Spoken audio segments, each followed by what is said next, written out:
So once you get to my age, the likelihood that one of your favorite albums of all time will have come out in the past couple of years is exceedingly slim. Studies show that in general, people stop listening to new music in their late 20s to mid 30s. So logically, most people above that age, their favorite albums comes from decades past or prior. That was certainly the case for me, that is, until 2021.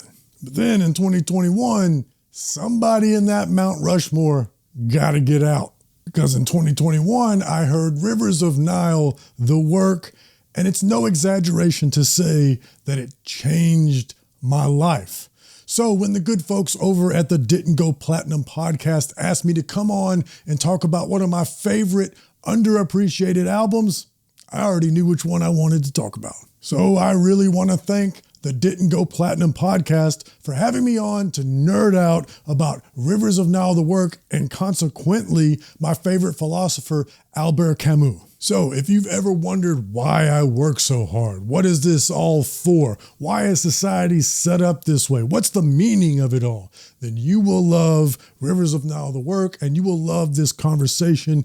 Big thanks to the Didn't Go Platinum podcast for allowing me to use my appearance on their show for this week's episode while I'm out of town. Regularly scheduled programming commences next week, but in the meantime, enjoy me nerding out about the work.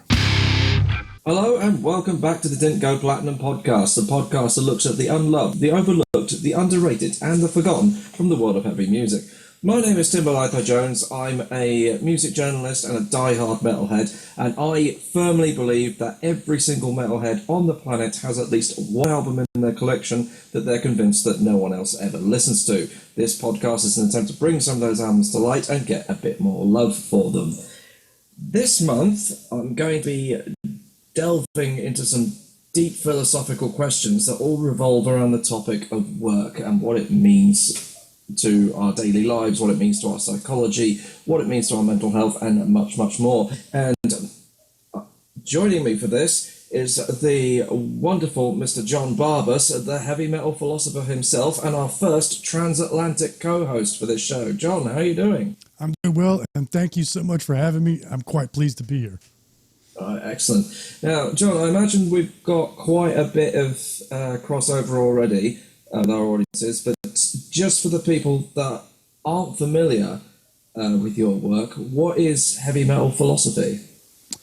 It's my podcast / YouTube show. I do a YouTube exclusive on Saturdays where I just break down my favorite new metal albums that released that week. And then on Tuesdays is the podcast on every platform, audio and video. And on that one, I usually grab some sort of topic or occurrence that's happening in the world of metal and talk about the philosophy or maybe the history or the meaning of why that sort of thing is happening. So that's where the term heavy metal philosophy comes from. Yeah, my wife has a degree in philosophy. I mean, is philosophy something that's always interested you? Yeah, ever since I was a kid. I unfortunately, both fortunately and fortunately, I should say, I didn't pursue it in college. I got a different degree in college, but I've just been an avid reader and I'm always curious. So that's sort of where that comes from. Yeah, and it's very appropriate for this episode as well, because we are going to be looking into The Work by Rivers of Nihil, which Jon suggested as the topic for this episode. And I believe that you love this album from what I've seen so far. Yeah, I absolutely love it. It has bumped other albums off of my quote Mount Rushmore of albums. It's just the perfect intersection of all the things that make me. It's sonically, I love this record. It's like a very Pink Floyd-esque progressive album, but it's also a very heavy death metal album. And then the modern vibes of it. This is something I was thinking about recently, how when you look at like Guitar World magazine and guitar tutorials on YouTube, it's still the same stuff from when I was a kid learning guitar. It's still a lot of like, here's how you play Led Zeppelin, here's how you play Metallica, and not really getting a lot of new music that really excites me. Well, Rivers of Nile is new music that really excites me. And then to cap it all off, it's got this very Camus sort of look at the nature of work and the meaninglessness of life. So just all these different things that I love and make up my personality are perfectly captured here in this record, Rivers of Nile, the work. All right, excellent. Right, we'll be doing a deep dive into that in just a moment, but before we get started, what has been rocking your stereo recently? Well, I have to thank you for inviting me on, because this allowed me to revisit the work, because I don't typically get to choose what I listen to. Between doing the weekly show where I talk about the new releases every week, and then I also write for a publication called Metal Digest, and they send me assignments to review. So pretty much every waking moment is spent listening to records, and I don't really choose what I listen to. Is usually what's coming out this week or coming out next week or the week after. So to have a good reason to sit down and listen to the work multiple times this week was definitely a treat. Excellent. Yeah, there's the band that's been turning up my stereo the most recently is a band called Shrapnel, who are a British. They were thrash metal band, but I've listened to their album In Gravity a lot recently. That was one that came out earlier this year, and the reason I've got so heavily into that is because it's coming up to Bloodstock season. It's Bloodstock Open Air in the UK soon, and Shrapnel are on the main stage one day. I've interviewed Shrapnel, they're lovely lads. This album is not thrash, and I know it divided opinion, because a lot of people were upset that they'd moved away from their core sound, and the stuff that's on In Gravity is closer to something more modern, like Bleed From Within and Arch Enemy and stuff like that. It's much more melodic. It's a lot more accessible. It's metal that's written with arenas in mind, and I can understand that some people were upset because an old school thrash metal band, you could easily accuse them of selling out. But when I spoke with them about it, they weren't the same people that they were when they formed the band, when they were teenagers. They'd grown and developed as people, and they felt like old school thrash, while they still loved it, wasn't the thing that represented them best as a band anymore. So they wanted to try something different. And In Gravity is really good. It's a really good record. If you could go into it and not expect pure Exodus worship for an hour, you'll have a great time. But I really resent when people accuse bands of selling out, especially like they go full on pop. Okay. But if they're still playing extreme metal, like there's no money there to sell out for.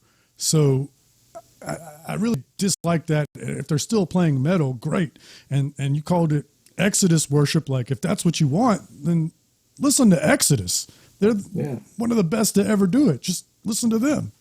Yeah, so I'm very much looking forward to seeing those guys, and it's a good chance to get some memory refreshers in before festival season rolls around, because I cannot wait to stand in that field in the centre of the UK, getting burnt to shit by the sun, drinking too much cider, eating the crack and rum ice cream. It's going to be fantastic. I love it very much. I mean, are you guys familiar with Bloodstock over in America? Yeah, I really want to go one day. I feel like the U.S. is quite spoiled when it comes to big tours. We get to see all the big bands, but our festivals aren't nearly as good as the festivals in Europe. And I really want to go to some of the Norwegian festivals. Definitely Bloodstock. That one seems the most appealing to me. I'd like to go to Hellfest too. They've sort of broadened what they do a little bit, but still a great metal, big tent sort of festival that I'd like to go to.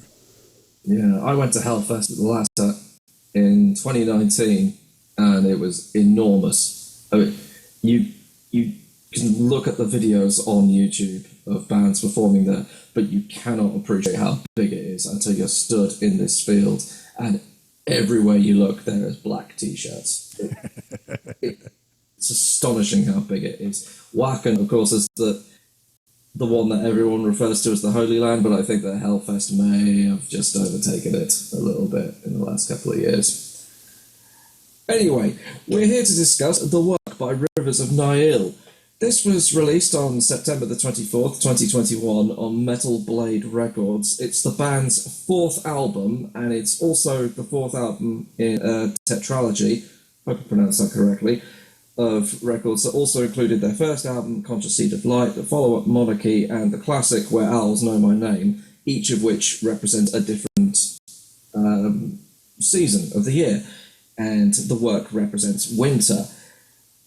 What's your history with Rivers of Nihil? Was this where you discovered them, or where did you come in? I first discovered them because the title track, Where Owls Know My Name music video, showed up in my YouTube feed. And it's a great song. I love the song, but also the video is so quirky.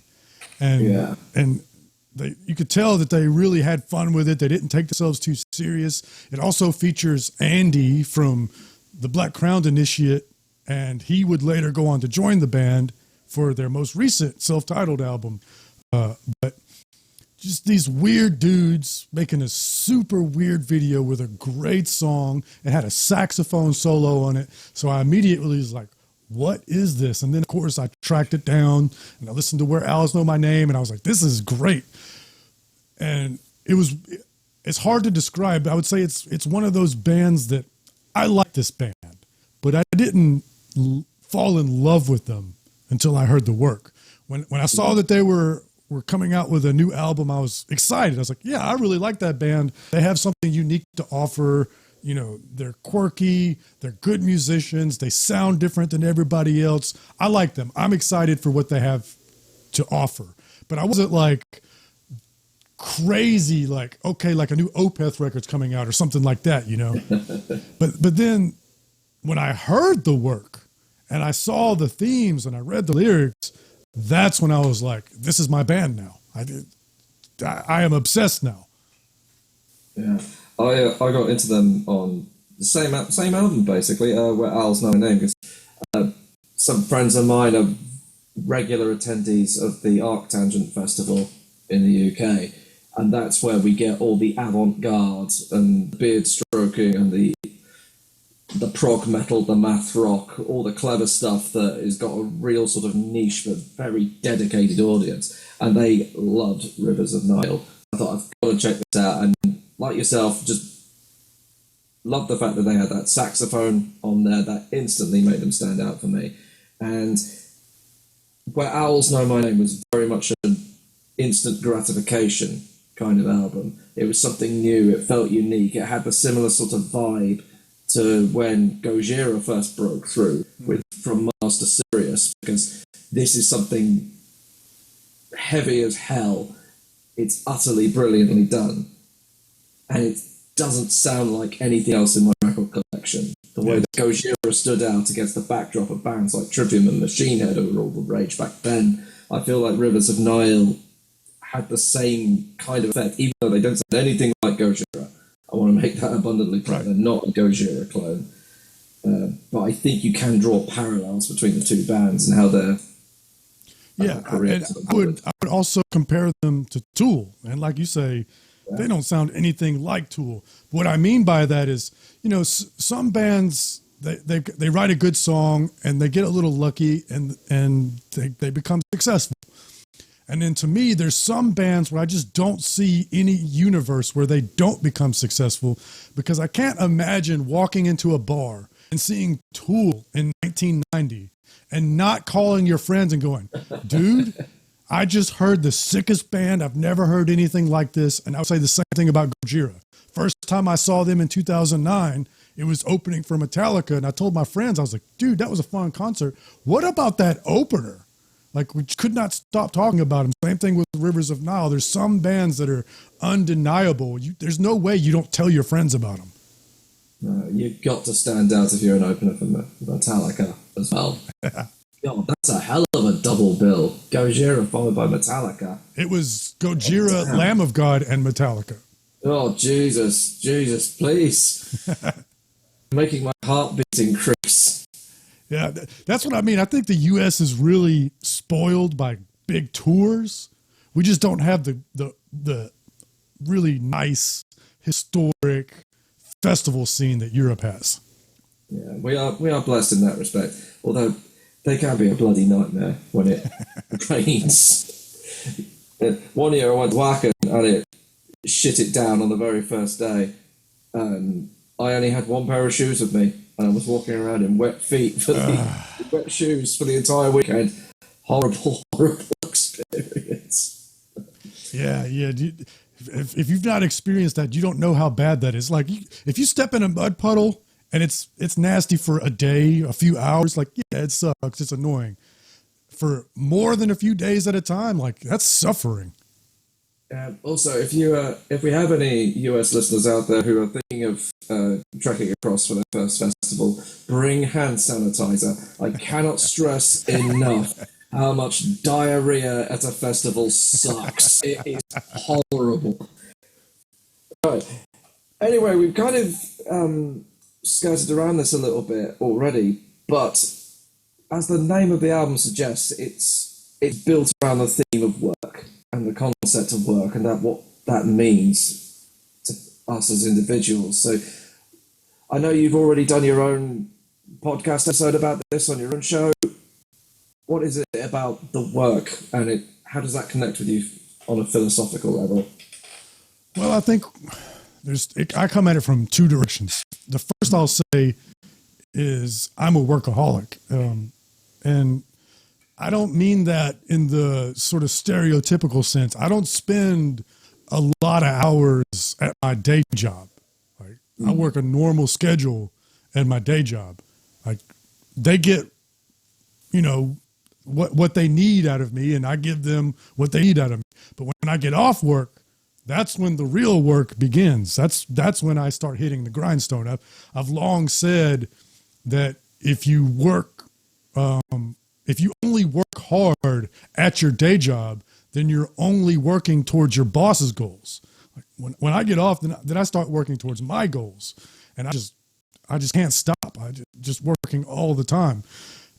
So that is an attractive part to me. But then on a more relatable point, I think we've all been working and wondered, like, what is this for? Why do I keep doing this? That sort of Sisyphean nature of it, where you just, Camus talked about it.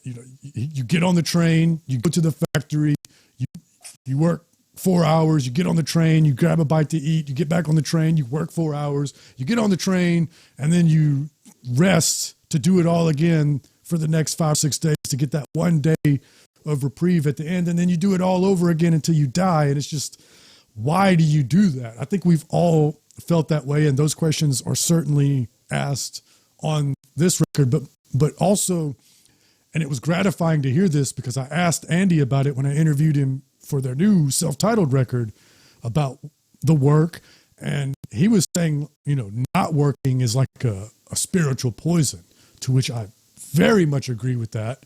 We have this negative view of work because we think of work as like going to the day job, right? And of course I have a negative view of that. Like I said, I do as little of that as I possibly can. But then I don't come home and then just watch TV on my ass the rest of the day. Like, here's another thing that I say all the time, I think perfectly sums up how I feel about it.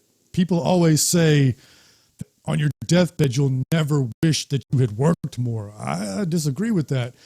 I think when you're on your deathbed, nobody will ever say, I wish I played more video games. Yeah. I think on that note, I feel like there's a tendency for people to mistake the word work for the word job. Yes. Because work isn't just a job, and there's a tendency in the society that we live in to build an identity around your job. But people are more than just their jobs. I mean, I'll give you an example. My dad is in his 70s. He loves his grandkids. He loves his 70s prog. He loves his stand-up comedy. He loves his foreign movies. He loves going on his hiking trips. Those are all facets of his personality. I haven't mentioned his profession. I haven't Yes. mentioned that he was a retired GP, and because that's just one small part of him. And I think that if you're the sort of person that ties your job so closely to your identity, it can cause serious psychological damage if you don't watch it. Because that's got a bit rambling. I kind of lost my place now.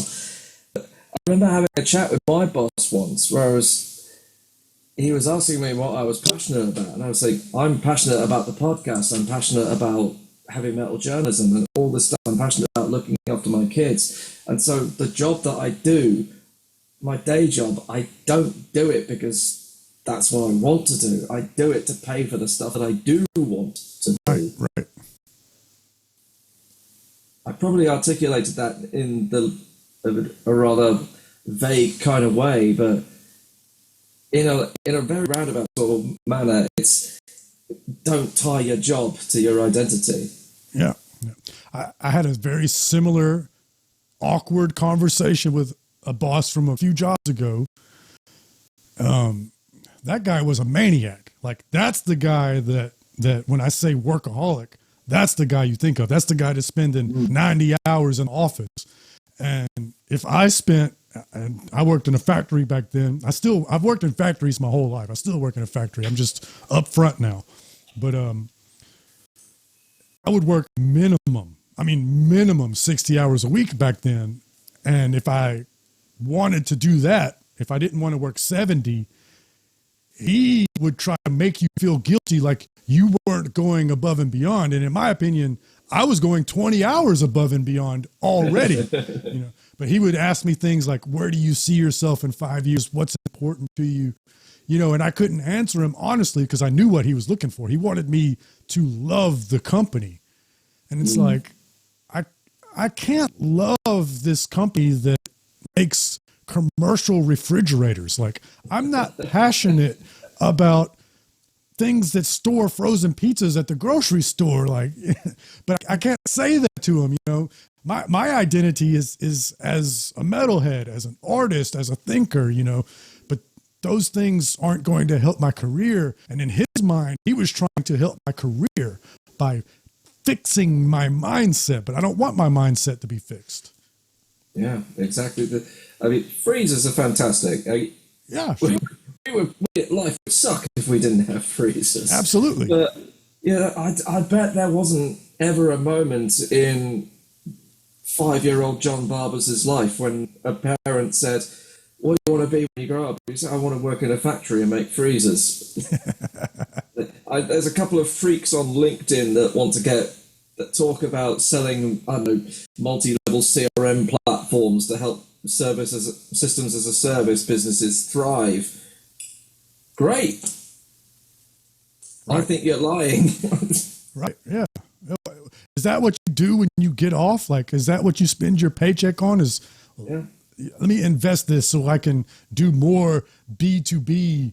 I mean, I'm sure there are people like that. I'm sure that they invest in themselves. They're passionate about sales, but it's just not me. And unfortunately, there's no, in a LinkedIn sort of world, there's no like room for that. Yeah. Yeah. I mean, I was quite lucky when I had that conversation with my boss because he was down to earth enough to understand the point that I was making. And also, I was quite good at my job as well, or at least I hope I was. So long as I was turning up and I was doing what was required of me and I wasn't slacking off, then he was fine with it. Why do I have to be passionate about this thing that I do in the office all the day? So long as it gets done, to him it makes no difference. Yeah, the important thing is to have pride in your work. Yeah. And this is something Camus also talked about. Like, if you read Plague, which was, it reads differently now that we've been through the pandemic. But I have read The Plague, yeah. The doctor, even though he realized that life is meaningless, he continued to treat the patients to the best of his ability because that's what you're supposed to do. And I feel the same way about my job. I mean, all my work.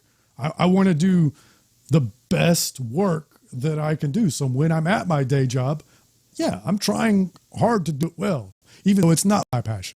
And of course, when I get home and I start working on the podcast or playing guitar, I want to do that as well as I can too. With my wife, I want to be the best husband I can be. To me, trying to do good work is basically the foundation of my existence. Yeah, yeah. It's relevant, I think, as well, because there's so much emphasis nowadays on self-care, and self-care often takes the form of not doing any work. And there is certainly grounds for that. I've had a spa day recently for the first time ever. Thank you, honey. And it was wonderful. It was great to take a day off and just, sit around a pool for hours on end. I don't think I could do it every single day. Yeah. Yeah, that's definitely a weakness of mine. Is I hate going on vacation. I hate it. I like to relax, don't get me wrong, but like going somewhere for many days and I can't get any work done and I'm just sitting around doing nothing. I hate that. I don't like going to the beach. If I do go somewhere, I want to like go see the sights. I want to go like eat food that I can't normally eat. I want to, maybe hit up a museum and learn some things. I just want to be go. And this is definitely a personality flaw of mine. And I've had to sort of frame it. So like, I go to the gym too, it's another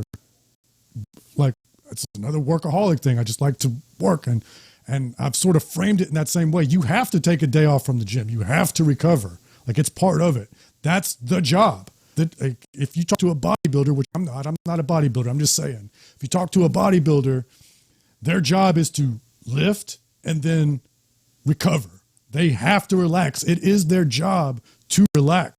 And I've tried to sort of work that into my mindset. It's like, okay, on this day, I'm going to relax. That's my duty. That's the job. Yeah. And this has been a bit of a diversion away from the content of the album itself. But it's all in there. You can read that all into it. And that's what I think is one of the beauties of this record, is that I've got it on iTunes. I've still got iTunes for some god-awful reason. And I've got a play count of about 30 plays of this album. And I'm still discovering little things in there as I go in. So let's take a look at some of the tracks on there. I mean, it starts off with The Tower. Do you remember what it was like the first time you heard The Tower? Pink Floyd immediately is what I thought of. And I talked about it being the culmination of everything I am. My favorite guitar player is David Gilmour, just full stop. And there's The Tower, and I'm not sure if it's Wait or Episode, but there's a very Dark Side of the Moon-esque vocal delivery. And I'm thinking like Us and Them might be the song, has the same cadence to the vocal delivery. So Pink Floyd comes to my mind all the time when I'm listening to this record. Yeah, one of the things that I really like about The Tower is that when it first starts, for about 50 seconds, it's really nice. It's very sweet. It's very melodic, and it's just that stripped back piano melody. And we've got Jake Diefenbach, who isn't in the band anymore, actually, singing beautifully over it. And then there's just a bit about 50 seconds in when the bass kicks in and it starts reverberating, and suddenly the mood changes and suddenly it feels oppressive and it takes on a almost kind of cinematic vibe. Like when that bass note kicks in and keeps rumbling throughout the rest of the song, I was thinking about dark 70s sci-fi films like Logan's Run. Yeah. And I loved that. Just the immediate shift in the atmosphere was beautifully done. Yeah, I feel like the first few songs, they're almost horrific. And I think that really ties into the theme about work. And the interesting thing is as the album progresses, it gets less horrific. It gets a little dreamy and a little light and almost uplifting. It ends on a bit of a sour note again, but it starts out horrific, and then there's like this, because there's the album is two things. It's both a critique of work and it's also a celebration of work, because as Andy said, not working is spiritual poison. Yeah. I was thinking about this earlier, actually, about not working is spiritual poison, because when it boils down to it, work is a responsibility. And I feel I'm in my 40s now, and I feel like I'm a better man than I was when I was in my early 20s, because I've had responsibilities, because I've had to look after my kids. I've had to focus my energy on things other than just going out and just getting blackout drunk every weekend, right. and being an irresponsible tearaway. And that all started when I got my first full-time job after university. I mean, I had responsibilities when I was at university and completing my master's degree, but when I had a set timetable in full-time employment, you will turn up at this office at this time, you will work this many hours, and then you'll go home and you'll do it again. You've got to look after, you've got to pay the rent, you've got to pay the bills and everything. I feel like at the time it felt a bit like enslavement, but in hindsight it was kind of it was forcing me to develop and grow as a human being. Right. And I don't think I appreciated it when I first took it on board. Yeah, and these are at the forefront of our minds, and our job and our bills, but also like when you get a home and you do small improvements to your home. Like, this is fundamental to our human nature. You know, we used to build a shelter and to survive, and then over time we would make improvements to our shelter, and it made us more efficient, and it gave us that work, gave us free time to do art, you know, which is also work. So, and that's why I celebrate work so much. You made the point earlier, it's not just your job, and I think that definitely needs to be emphasized. Yeah. There's also, just to circle back to the song a bit, there's one other note I made a bit. There's a vocal line towards the second half where Jake is saying, "I've seen the future, you've seen it too." And I just thought cult leader. Yeah. Messianic cult figure. Because I've been reading about cults and the way that they speak recently, and it's all very vague and it's very open to interpretation, and that's a way of casting responsibility away from people in charge. And that line, "I've seen the future, you've seen it too," that is just vague enough that you could tack almost anything onto it. Yeah, I tack something different onto it. Yeah. Okay, let's hear it. I felt like it was a comment on inevitability. Like, we know what's going to happen. I've seen the future, you've seen it too. Like, and when there's sort of there's two ways to view that. Like, you can feel like, well, if it's just going to happen this way anyway, what's the point, right? Yeah. And I feel like a lot of people will take that avenue, but you still got to live, you still got to work. So why not, even though things are inevitable, why not try to do that as best as you can? Yeah. Cool. Right. Now, I mentioned Gojira earlier as well. I feel like the next song, Dreaming Black Clockwork, that is the closest that Rivers of Nihil gets to the vibe of Gojira. It's got a kind of industrial sort of vibe. It's very grinding. It's heavy. It's mid-tempo death metal. And to me, this sounds like the development, like, do you know the Gojira and the Way of All Flesh? Yeah. Yeah, and how that was a lot slower than the previous one. This Dreaming Black Clockwork to me sounds like an alternate branch of musical development from that album than what Gojira went on. Similar kind of thing, and some of it wouldn't be out of place on the Eraserhead soundtrack. Yeah, that's what I mean when I said it. The the beginning of the record is kind of horrific. It could be a part of the horror soundtrack. Another thing I'd like to point out about this song is there's only 2 songs on the entire album that don't use the word or a variation of the word work. Every song has the word work in it, working, something like that, except for Dreaming Black Clockwork and Wait. Would clockwork not count as a variation on the word work? That's a good way to put it. The way that I interpret it is dreaming is when you're not working. And then the next song, Wait, is also when you're waiting, you're not working. Yeah. Every other song is about work. Yeah. And I love this track.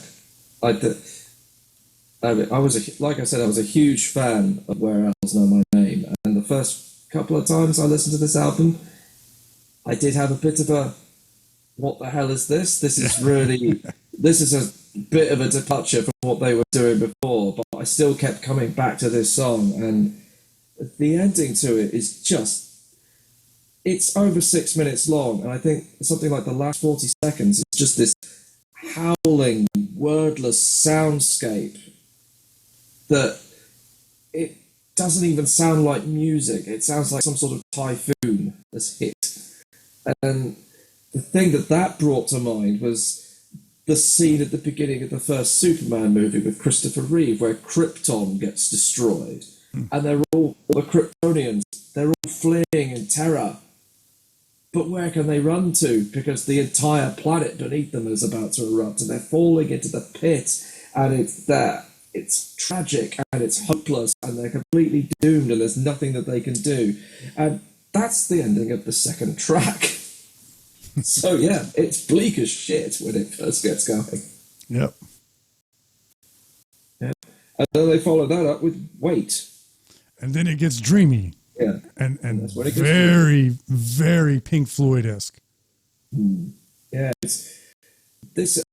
Wait wouldn't sound out of place on an Asteroid album. Right. Yeah. Completely different sort of thing. It's the soundtrack to the young baby Jor-El drifting through sleep in his life pod, flying past some nebula and having sweet dreams. And that's a good analogy because dreaming Black Clockwork is like a nightmare. It's horrific. Yeah.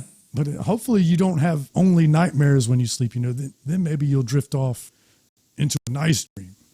Yeah. Out of all the songs on the album, I mentioned that my dad liked 70s prog. If I had to play him one Rivers of Nihil song, I would play this one. Yeah. I think he'd dig this. Right. Yeah, do you have any other favourites on here? Are there any tracks that stand out for you? Well, the next 2 songs, Focus and Clean, those are my favorites. Yeah. So heavy and dark and grimy. And you mentioned Dreaming Black Clockwork sounding industrial. The guitarist is like the musical mastermind of it all. The bassist Biggs writes all the lyrics, and the guitarist writes most of the music. And he went around Reading, Pennsylvania, which is an old steel town, and made field recordings. So that's where a lot of this industrial sound comes from. It's this great documentary that Metal Blade put out. It's about 30 minutes about the making of the work, and it's fascinating. You see him go to some abandoned warehouse because manufacturing has unfortunately been fleeing the United States ever since the 90s. So there's all these abandoned factories, and he'll go there with his little handheld recorder and record like a door slamming, and he'll take it back to the studio and put all these different effects on it, and then it's just this one little sound on this one song hidden in the drum track, and that's why when you listen to it, you keep hearing something new every time. Yeah, it's little things like that just affect the atmosphere, even if you don't consciously notice them. It's just there. It's bubbling away in the back of your mind, and if I had to pick a favourite on here, I'd probably say The Void from Which No Sound Escapes. Yeah. Love that track, and somewhat fittingly, it's right in the middle of the album. And you mentioned that the first half of the album is the really brutal side, and then it starts getting a little bit more positive. And it's like, I feel like this is the changeover point, because this feels deeply personal to the band. Because I know that they had, after the success of Where Owls Know My Name, on the one hand, they must have felt, well, hey, our childhood dreams of being rock stars and playing to enthusiastic crowds is finally coming true. But success is a double-edged sword, and they would have had the pressure from the record label to follow it up. They would have had pressure from the fans to not let them down. And there's a bit towards the end where it sounds like a crowd is chanting one more song as the song fades out. And it almost sounds like a threat. Yeah. And the next song is entitled More, which is a response to that. Like, you want more? And here's the thing that I have to tell my sons all the time, because he also wanted to be a musician when he was growing up. And I was like, listen to me. If you want to be a musician, that means you have to work hard and nonstop. And I imagine these guys probably started to feel this feeling around this point, because I always say that it's easier to become an accountant than it is to become a musician. Now, don't get me wrong, accounting is very hard and tedious work. What I mean is there's a path. I can spell it out for you. This is how you become an accountant. You go to school, you get an accounting degree, you take an apprenticeship or internship rather, at an accounting firm, and then you get a job, you're an accountant. That's how it's done. There is no roadmap for being a musician. I could not tell you this is how you're going to be successful. You got to follow these 5 steps. And then when you get to where they're at and you make it your full-time job, you're no longer working your day job. Now you don't get a weekly paycheck anymore that's always the same. You can count on it. It's up to you to go out there and make that money. And it won't always be correlated to the amount of hours that you put in, which is a tremendous amount of pressure. Yeah. Yeah. I mean, I've got, I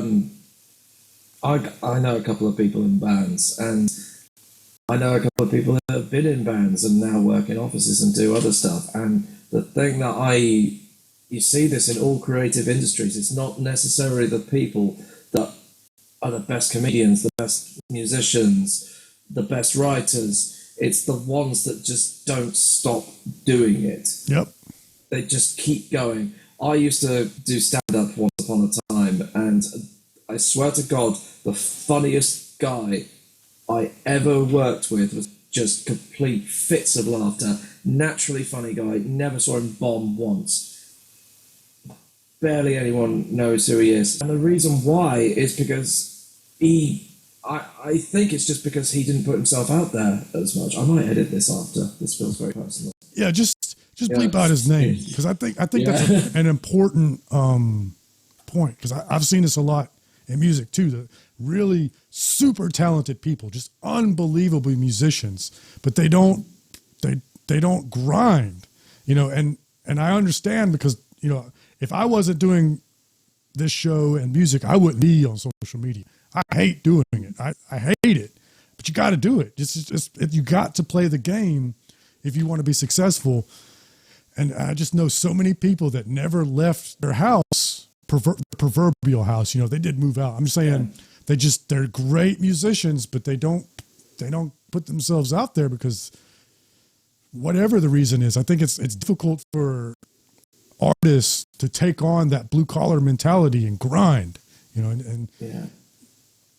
Yeah, I think there's a point where the ones that are most successful are the ones that just they feel uncomfortable if they're not doing it. Yeah. And it doesn't matter if there's 100 people in the audience or 5, and it doesn't matter how tired they are. They just feel compelled to keep doing it. It's almost like the job becomes a calling. Right.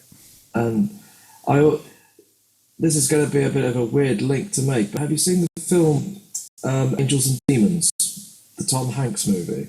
Maybe, and it was so long ago I don't remember. I don't watch a lot of movies, so we'll just say no. Yeah, there's a bit in that where he's investigating a crime in the Vatican, and there's a bit where they're talking about the Swiss Guard. Is that the sequel to? The Da Vinci Code. Okay, yeah. I did see the Da Vinci Code. Yeah, they're talking about the Swiss Guard, and the guy that he's with says the Swiss Guard isn't a job, it's a calling.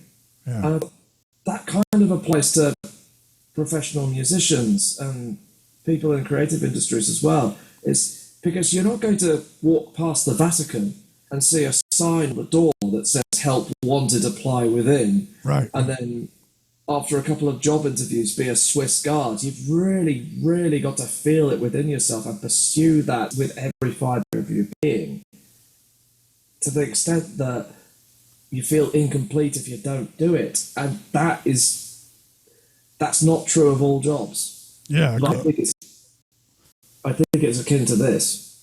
100% agree. To me, there's really two kinds of jobs. I feel like what most of us do, we sort of fall into what our day jobs are.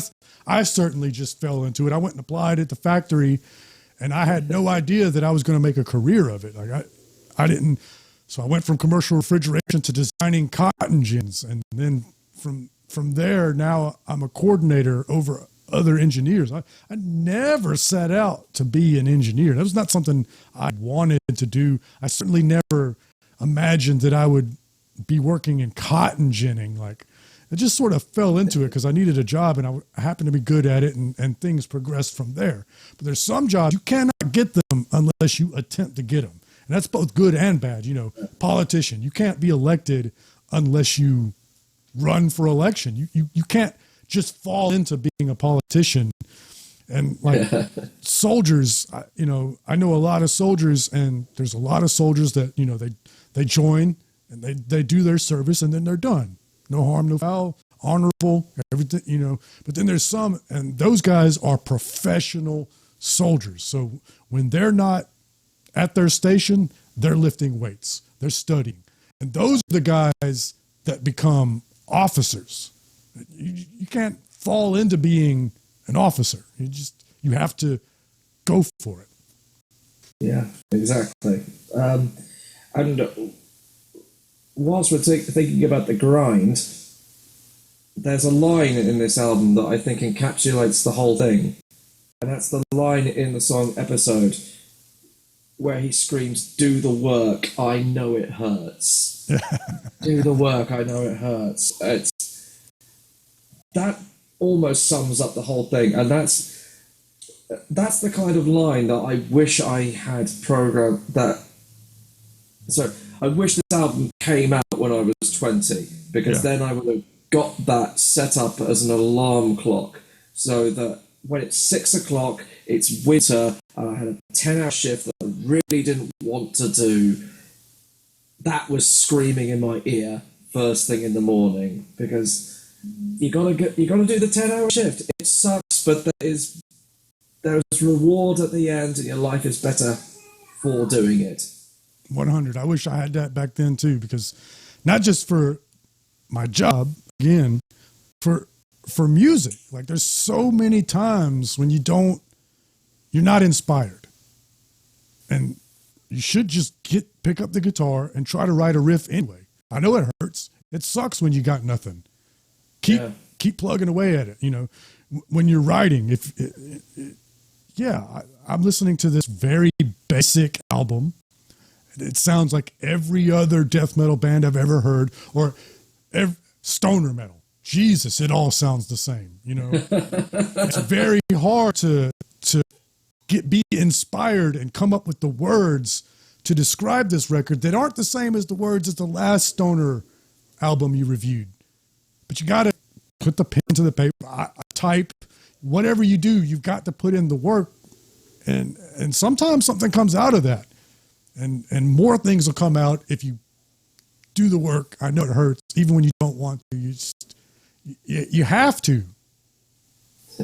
You've made me think, next time I review a stoner metal album, I mustn't use the word fuzz. I always say fuzz when I'm reviewing stoner. I like a bit of stoner, but my God, some of it is so very, very similar.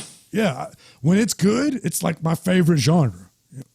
But there's just so many bands that are like, oh yeah, this is how you write stoner. Pentatonic scale, fuzz pedal cranked up to 11, sing about weed, name yourself frog, mammoth, Bong, Yeah.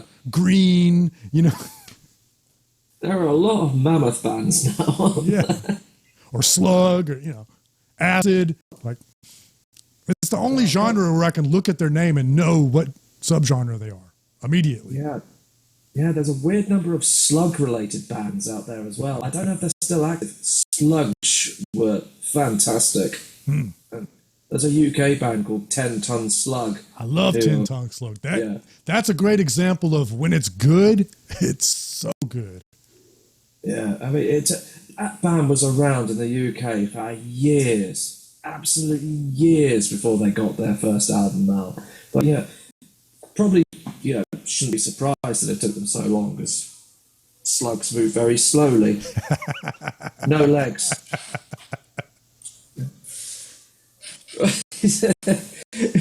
Now, just before we start winding up the album, let's take a look at some of the stuff towards the end, where it gets a little bit more optimistic, because that track, Maybe One Day, which is the penultimate song, that's Rivers of Nile in full hippie mode, I think. It's lovely, it's delightful. I could see them with a drum circle at Glastonbury playing that. To me, this song is what the good part of work is. There's critiques of greed on this record. There's critiques of overworking. But to me, this song is what makes work good. I was quite depressed as a teenager. I came from a poor family.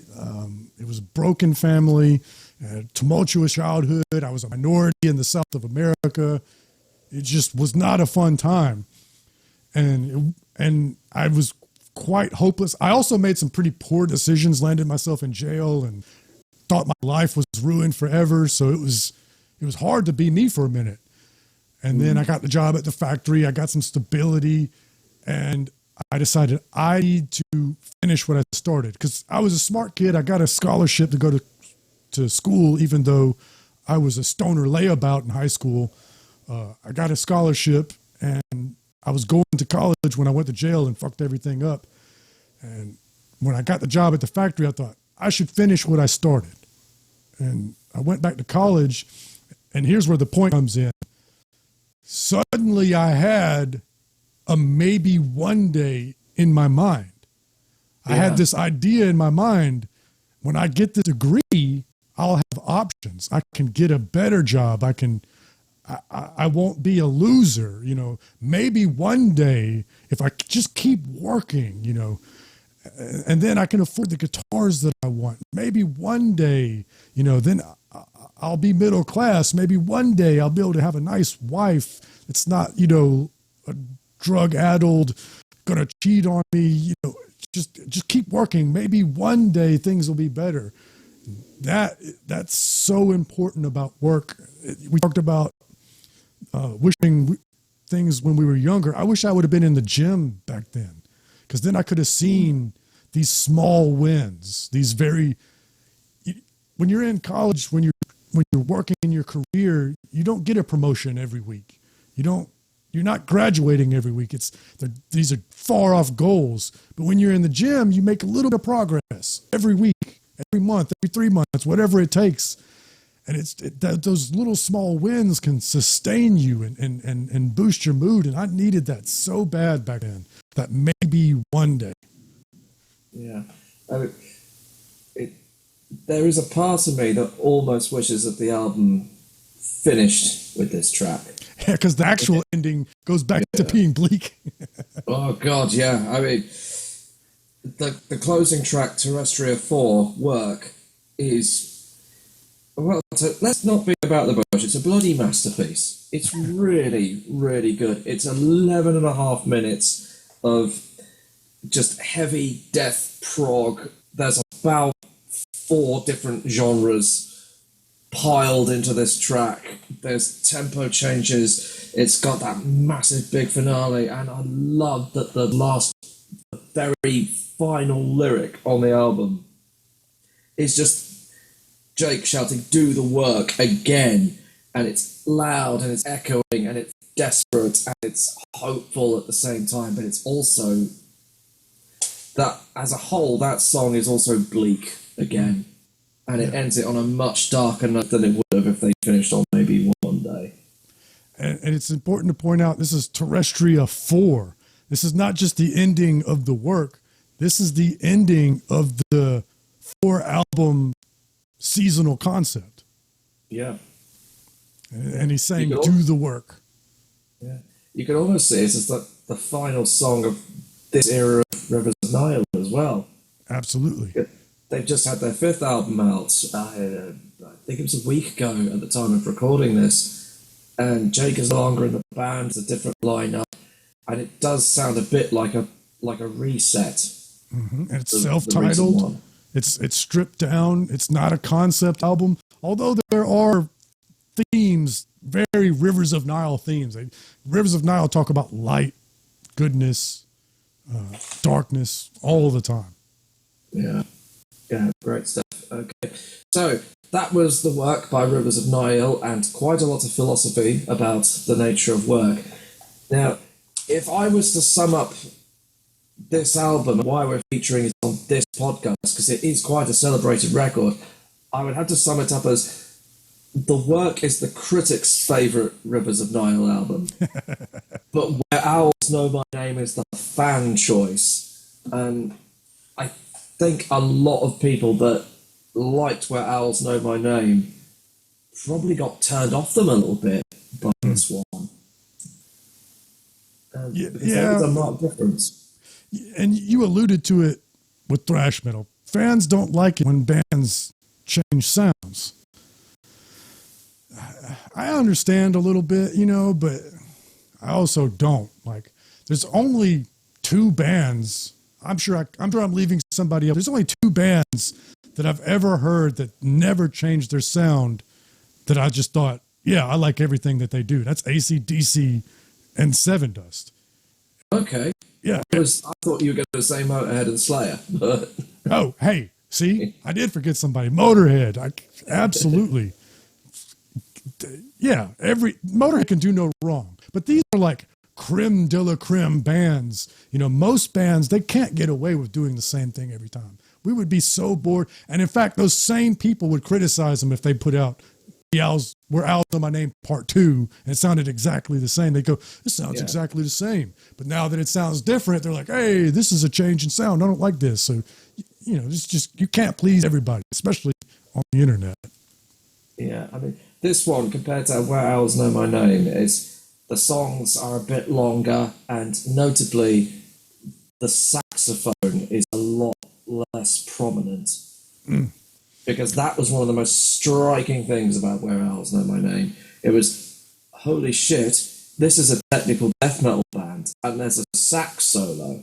Yeah. And it's not just a one-off, it appears throughout the entire album. There's still saxophone on the work, but it's a lot more subdued.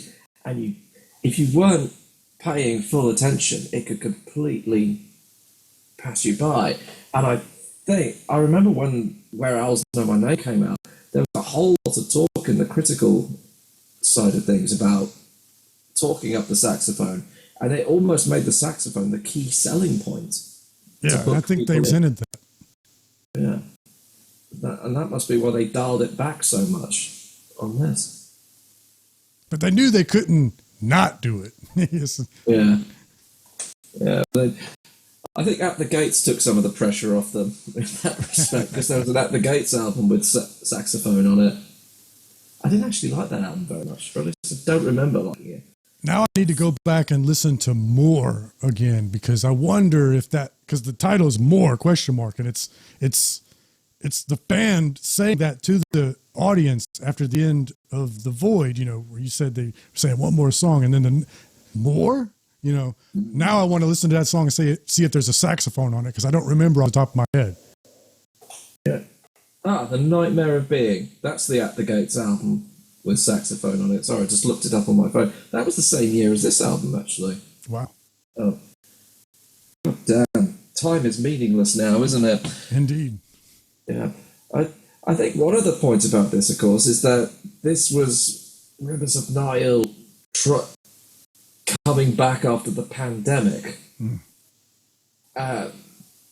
Because Owls came out in 2018, so they had just under 2 years of real solid enthusiasm behind them, and then that all got pulled out from underneath them, and suddenly the world shuts down. You can't go out, you can't go and see your favourite bands. A lot of bands lost a great deal of momentum from that. And so to follow up, to return from the pandemic with what is essentially quite a difficult album to immediately get to grips with, that must have dented some of the public perception of them. Yeah, and we were consuming a lot of music then because we were all stuck inside. Yeah. I wasn't stuck inside for the whole of the pandemic because unfortunately I was working for the emergency services. And that was rough.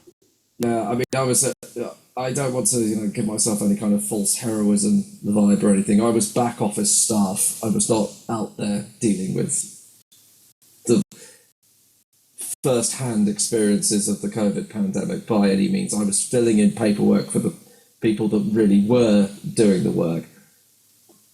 But I still had to go into the office, so I was still doing my job. So a lot of the pandemic bypassed me. I did have a kid during the pandemic, though, which was very nice. Got some time off then. Yeah, congratulations. That's awesome. Yeah, second one. Yeah. Yes, just a little bit of a weird anecdote here. When my son was born, mid-pandemic, all the nurses had to wear face masks. And throughout the entire labour process, we could have seen one midwife, we could have seen a dozen. I've no fucking idea, because they all look the bloody same. Yeah. So to all the midwives at that hospital, thank you very much. I'm sorry I didn't get any of your names. I wish I could have thanked you more, but you're all the same, every person. Yeah, there were some other good albums out that year as well. I mean, that was the year that we had Radical by Every Time I Die. Oh, we had Persona Non Grata by Exodus. Shout out to Exodus, who we mentioned earlier. This one, of course, Senjutsu, which I thought was by Iron Maiden. That was my big disappointment of 2021. Senjutsu bored me to tears. Did not like that at all. Right. Anyway, that was the work in full. Jon, it's been an absolute pleasure having you on here. Thank you so much. I really appreciate it. Yeah, like I mentioned before we started the official recording, you were one of the first people I started following when I got onto Instagram, and Heavy Metal Philosophy is a great show, so if you're a fan of Didn't Go Platinum, please go and check out Jon. It's well worth it. And speaking of which, Jon, where can the good people of the internet find you if you want to be found? If you just search for Heavy Metal Philosophy on YouTube, on Spotify or iTunes or Instagram or Twitter or Threads, or just Google heavymetalphilosophy.com. I guess that's the best place where you can find the links to everything, including where I write for Metal Digest. Everything's there. Yeah, it's well worth following, and it's a different. I like it because I like your channel because it's a different take on heavy metal. When you're looking at the philosophy behind it, it's a different perspective rather than just here's a death metal band. This is why I like them. It's a little bit more in depth and it's perspectives that I wouldn't normally consider. Anyway, this has been the Didn't Go Platinum podcast. You can follow us on Instagram and Threads at dngplatinum, or you can email me at dngplatinum@gmail.com if you're in that comedian's family and I've accidentally forgotten to bleep out his name. It's been an absolute pleasure. Thank you very much for being my first transatlantic host. Thank you so much. So, what did y'all think? Leave a comment. Regularly scheduled programming will now resume. Go over to the Didn't Go Platinum podcast and hit that subscribe button. Links in the description. Do that if you enjoy nerding out over underappreciated albums. But most importantly, read philosophy, listen to metal. I love you. I want your money, your time.